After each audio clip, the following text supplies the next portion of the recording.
Hi, welcome to my channel, Reader Woman. My name's Judy, and let's talk Little Women, the book. I almost said the clunker. I hadn't read it for quite a while, and after seeing the movie, I just felt like I had to read it. So I read it. On the one hand, it was what I remembered. And on the other hand, it was quite different. And I felt it was clunky. I was really surprised that, young people are still reading the darn thing. I never came across such a moralistic book. And it was quite off-putting for me. It really was. I was having a very hard time with Olive Marmy's preaching and da-da-da-da-da-da. I mean, it was just like, I was quite surprised by that aspect and quite turned off. I had to remind myself, though, that we really have similar things today. It's just we say it very differently. I am not a Christian in a traditional sense. And so I have my own beliefs, but I don't find, in any kind of traditional church, a connection. So, I find my spirituality in some of the outlying type churches, just to be clear. So it made me very uncomfortable where, when they were talking about God and all this stuff, which I realized was part of the transcendentalist movement that Alcott's father was a huge figure in. And what she was raised in, I understand that. And I mean, and in today, we don't talk about it the same way. We talk to children about being kind to others, about, moderating themselves, having a time out if they need it. And, just to love each other, I mean, we do teach similar things. It's just we don't say the same thing, We don't say, you might want to go meditate. Or we do say that, but she didn't say that in the book. So yeah, it was quite a clunker for me at first. I was raised, I'm one of two children in my family, and I had a brother. So I was always so drawn to sister stories. I always have loved sister stories. So to have 4 sisters was just amazing to me. And so, I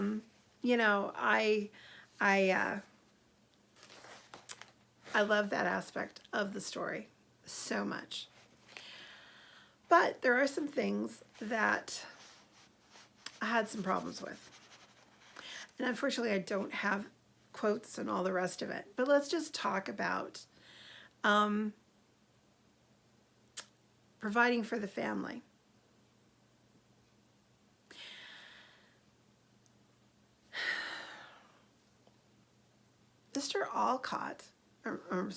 Mr. March, the father, he goes off to war, leaving his wife and daughters in very meager circumstances because, as the story says, he lost the family fortune. He didn't lose it so much as he kind of gave it away. And I could see Louisa May Alcott's father doing the same thing. So that, put so much pressure on 2 of the girls. Now, not Meg. Meg never felt that pressure to support the family. She felt the pressure to work as a governess to young children in order to make money to help the family. But when she went to marry, she didn't feel like her marriage was going to make or break the family. She married for love, which is great. I mean, I'm happy she did, but the pressure that Joe and Amy felt about marrying well or earning money to support the family, on those two shoulders, it rested. I found it interesting that how many stories Jo March wrote, made money on. She actually published a book in Little Women. I know that none of them were of merit and that she was embarrassed and burnt a lot of them afterwards, you know, in retrospect. Excuse me. But I was really surprised to see that. I didn't remember that from reading it. I more remember her writing these plays that the girls would put on at different times of the year. So, so yeah, I was really surprised to see what a moneymaker she was. I mean, over and above originally as a young girl, helping her Aunt March and making money that way. But she made enough money by her stories and book to send her mother and Beth to the shore, to the seashore, in order to try and get Beth to feel better. You know, she helped support that family. There was, and I was surprised too at how she didn't feel, or she didn't write anger towards her father for failing.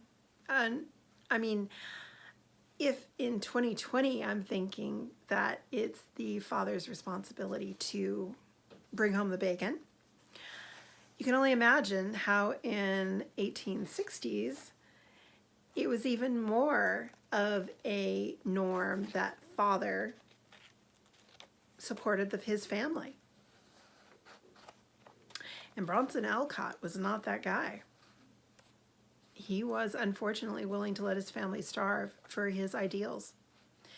And I thought that Louisa May Alcott might have written a little bit of that anger in it, but she never did. She was very careful, I thought, to never point a finger. The only thing she did do was she pointed a finger, a little bit of a finger of ridicule, because it was the same for her own father, that Mr. March had been writing this book for 20 years. And he never published it. Whereas his daughter, who felt this serious need to support the family, was willing to, I guess, prostitute her talent, you might say, to write these lurid stories of, you know, murder and romance and all the rest of it in order to bring in a few dollars to help the family. And so I found that very interesting. I also thought too, I mean, I really disliked Amy growing up. I always remember going, why didn't Amy die? Why did Beth have to die? And between watching Florence Pugh as Amy in the Greta Gerwig movie from 2019, as well as rereading the book, I came to have a very different feeling towards Amy. I felt that she really embodied the best of her sisters. Like Meg, she was social, but not just social.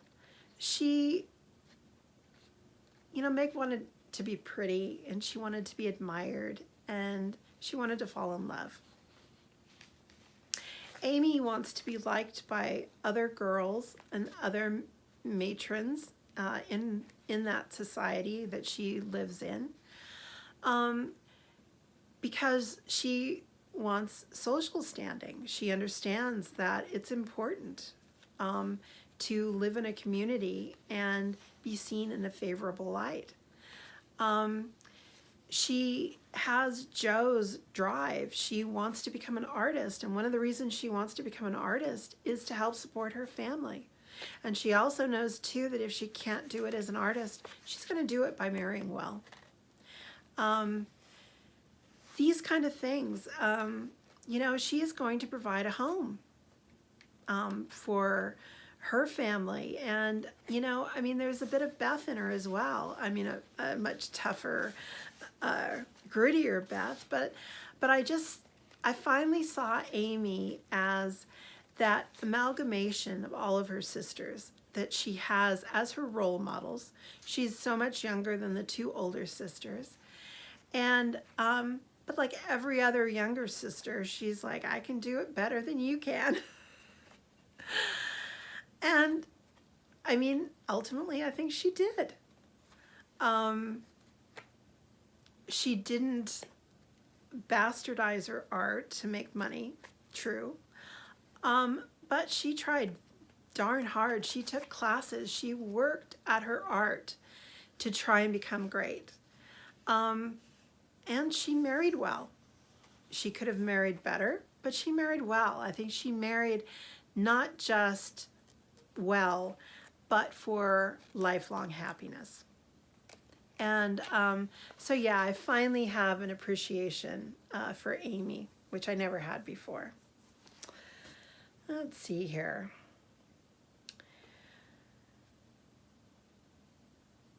I want to talk about Joe and Lori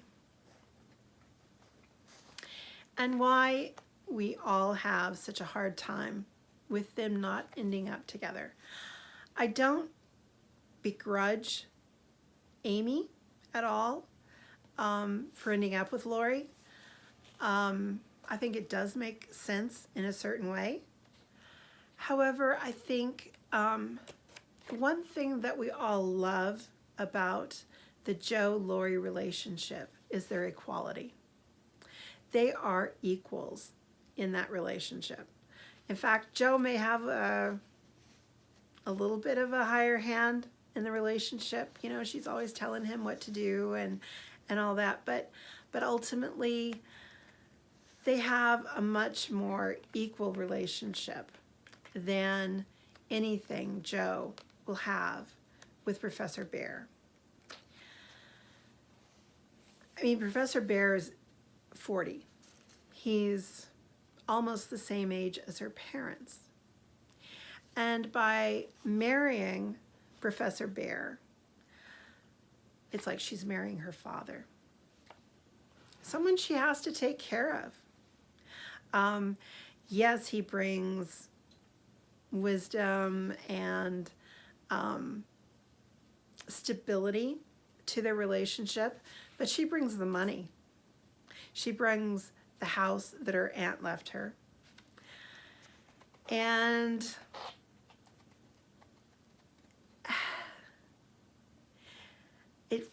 I think that's where it always failed me to believe in this whole romance thing between her and Professor Bhaer. And why it is such a come down. Because you just don't, let's see, if he's 40, she's 24. So that's 16 years difference, at least, between them. That's a lot of years. And I don't think in that kind of relationship that you're actually going to have a equal partnership. They're always going to know a little bit more than you. They're going to be older before you. You're going to have to take care of them in old age, as well as helping to provide a space for you to both make a living. Yeah, I've never liked it. I still don't.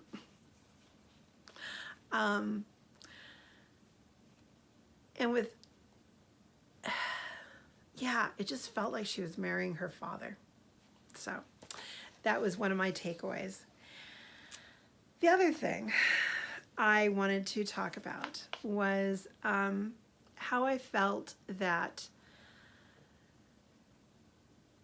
a future Little Women could be framed. I think, I don't know.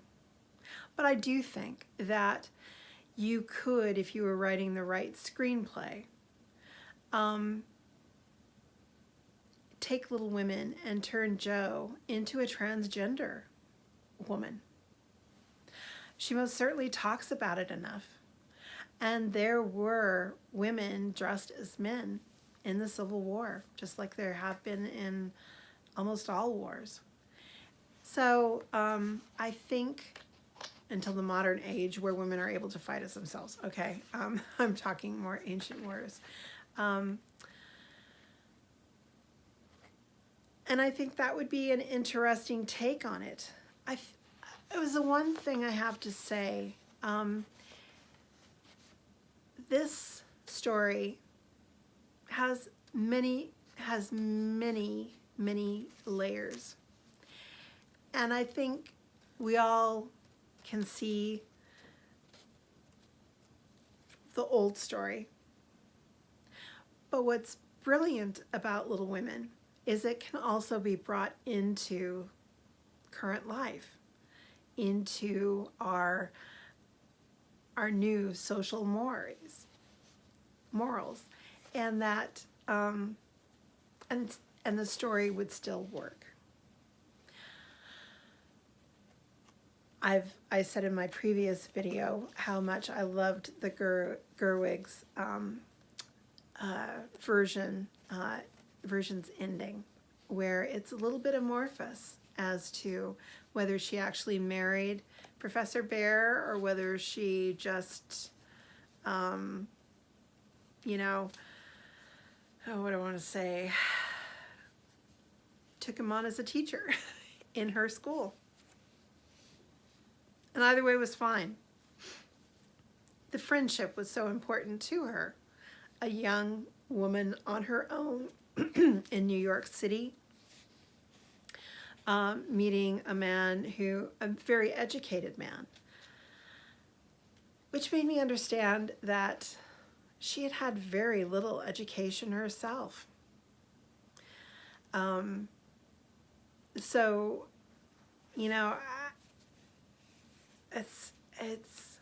it had to have been an attraction, yes. But anyways, I still like the other ending where it's not quite so solid and put into place. I have read Little Men, and as a kid, I haven't reread it now, but and I have to say on on Amazon Prime, there's Jo's Boys. Has two. I don't have the information in front of me, but it has 2 seasons. Not the one with Mariel Hemingway. That is not very good. I tried watching that and I had to put it away. But Jo's Boys, I found very, very sweet. They kind of stuck with the moralistic part, but it was still well done. And they got rid of Professor Bhaer altogether. They killed him off.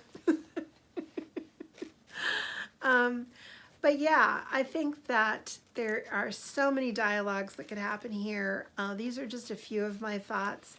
Let me know what you think about the book, the movies, the TV shows, the whatever. How has Louisa May Alcott affected your life?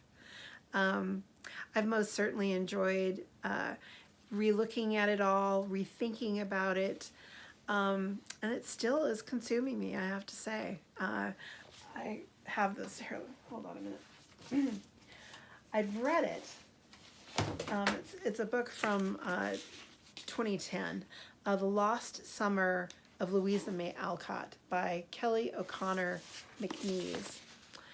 And so I'm going to read that again about some supposed, I have no idea how accurate it is, but I do enjoy these kind of books. The Becoming Jane, about Jane Austen. There was another one on Charlotte Bronte, like Charlotte Bronte before Jane Eyre or something. I don't know. I don't think it's quite that, but a novel. I find them interesting, and I think it gives you kind of a different take. And you just have to hope that the history is accurate. But anyways, I'm still really excited about Little Women. I hope you are too. And let me know if you have any comments. Let me know below. I'll definitely read and reply.